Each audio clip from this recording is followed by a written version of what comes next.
Fala pessoal, tudo bem com vocês? O Fábio fora do Cruzeiro escancara o problema de você ser um clube empresa. A gente vai falar sobre isso. Tinha como agir diferente? Chega mais, eu sou o Chico Garcia, inscreva-se no canal e vamos juntos!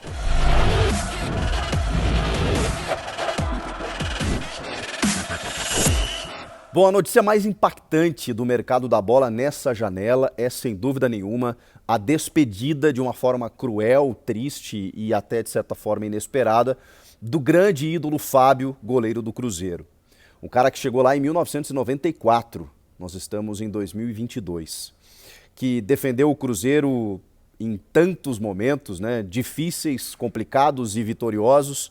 Um cara que honrou muito essa camisa e eu nem preciso aqui falar nesse vídeo a importância do Fábio como goleiro do Cruzeiro, porque não só o torcedor do Cruzeiro sabe o que o Fábio representa, mas as torcidas do Brasil inteiro enxergam no Fábio um goleiro do nível de Rogério Ceni para o São Paulo, de Marcos para o Palmeiras, desses grandes caras que defendem praticamente um único clube a sua carreira inteira e que praticamente defendem e representam um símbolo do clube. O Fábio sempre foi um símbolo do Cruzeiro.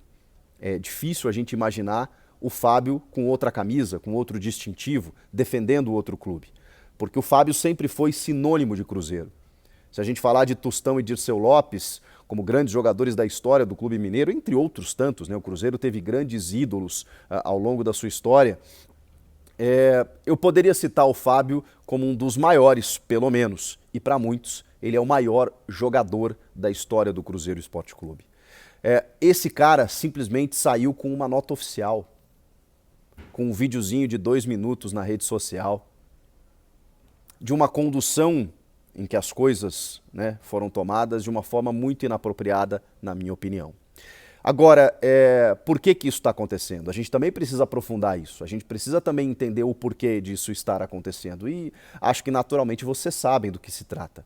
Inclusive, esse vai ser o grande ônus da gestão Ronaldo Nazário, que chegou no clube com muita expectativa, com muitos elogios, porque existe uma ilusão do torcedor, e a gente, talvez até todos nós que trabalhamos com futebol, estejamos acompanhando de perto mais essa situação. O Cruzeiro está passando por uma transição que será modelo para outros clubes no Brasil, mas que vive uma realidade que nós não conhecíamos, que é de um clube associativo se tornar empresa. E quando esse clube associativo se torna empresa, você tem o seu ônus. E a ilusão do torcedor é de que quando o clube se torna empresa, agora as dívidas vão cessar, chegará investimento no clube, o time vai montar um time multimilionário e vai ganhar títulos. Como o que acontece em clubes empresa que não são necessariamente clubes empresa de papel passado, mas que operam dessa maneira, como o Atlético Mineiro, como o próprio Palmeiras, não são clube empresa, mas têm aportes financeiros interessantes. E a ideia muitas vezes de um clube endividado, de se associar a uma empresa, de abrir capital e tentar buscar esse fôlego, para o torcedor, parece que o clube vai investir a partir de agora de uma forma desmedida. Esse é o grande erro que a gente comete. E que o torcedor, obviamente, dentro da sua ilusão e dentro da sua paixão, acaba cometendo. O gestor, quando ele assume um clube associativo, e pode ser qualquer outro tipo de ramo, e a gente já vai falar da especificidade que é você assumir um clube de futebol, porque ele envolve outras coisas, mas quando o gestor assume a operação de uma empresa, ele visa lucro. Ele precisa colocar as contas em dia, e eles enxergam apenas números. O que me espanta e o que me surpreende é que esse processo está sendo gerido por alguns profissionais do mercado, é claro, mas também por caras que conhecem o futebol, que vivem o futebol, que viveram a vida inteira do futebol, como o Ronaldo e o Paulo André, que são caras que conhecem, sabem o que é o futebol e sabem o que representa o Fábio. Eles sabem o que o Fábio representa para o Cruzeiro. O Ronaldo surgiu lá, o Paulo André jogou com o Fábio.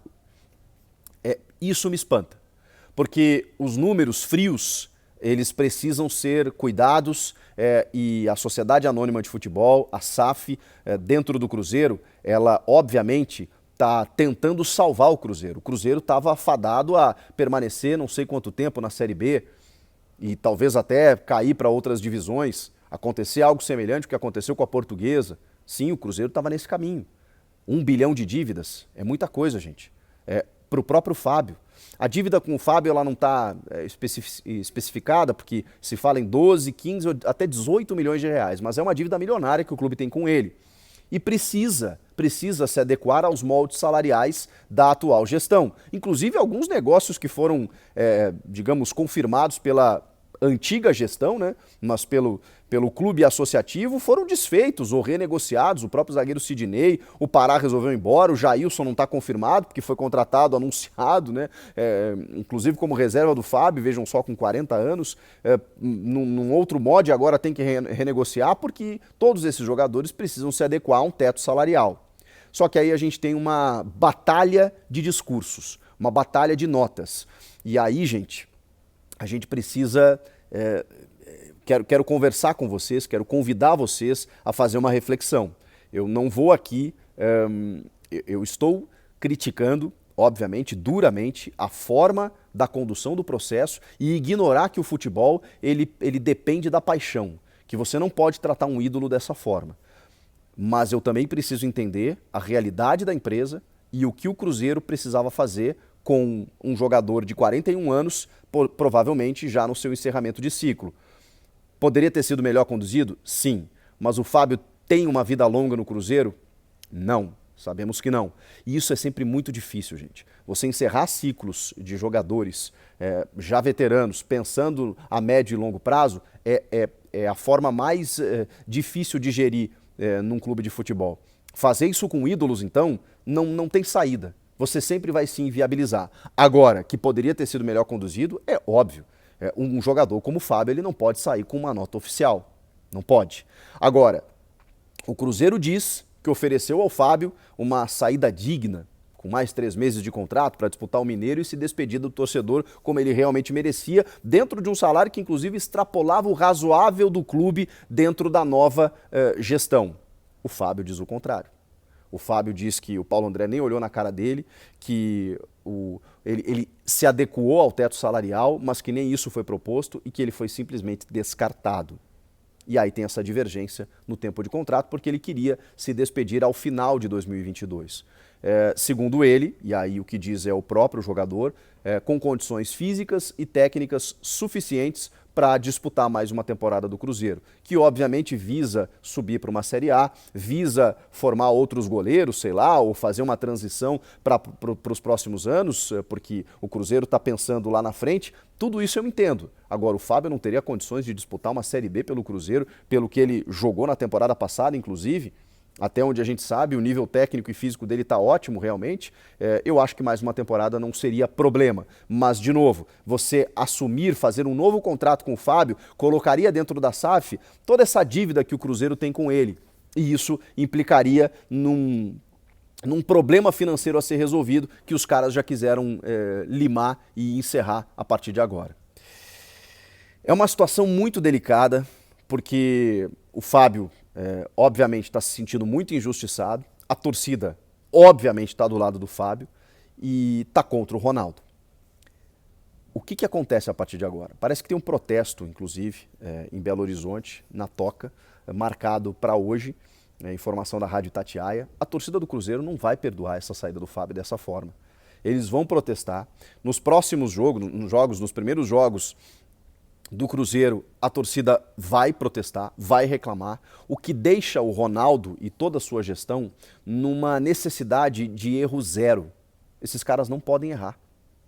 Esses caras começaram o processo porque lá na frente, se tudo isso for bem costurado e o Cruzeiro subir, conseguir grandes números, pagar as contas e tudo mais, daqui 2 anos, e isso leva um tempo realmente, os caras vão dizer isso assim, pô, realmente, né, os caras cortaram na carne, fizeram de uma forma difícil, mas ok, foi importante para o clube. Caso contrário, tudo isso vai estar nas costas dessa gestão. Então eles começam com uma pressão enorme para cima deles, de não poder mais errar, porque encerrar o ciclo do Fábio, em algum momento isso seria preciso fazer. Fácil não seria. Agora, da forma como foi, e a nota contradizendo, inclusive, informações do próprio Fábio, dizendo que ele não aceitou esse salário acima do razoável proposto para ele nesses 3 meses, dizendo que, dizendo a nota em determinado momento, o goleiro de 41 anos, desnecessário, né? Desnecessário, todo mundo sabe a idade do Fábio e a idade nesse momento ela não está em questão. Até está no sentido de você entender que o goleiro está se caminhando para o final da carreira, mas você precisa olhar quem é o Fábio. Esse é o grande erro do Cruzeiro, nesse momento. É tratar o Fábio como se fosse uma matrícula, como se fosse um número, como se fosse um jogador qualquer. E ele não é e nunca será. O que vocês acharam dessa história toda? Comentem aqui, inscreva-se no canal, eu volto na próxima. Tchau!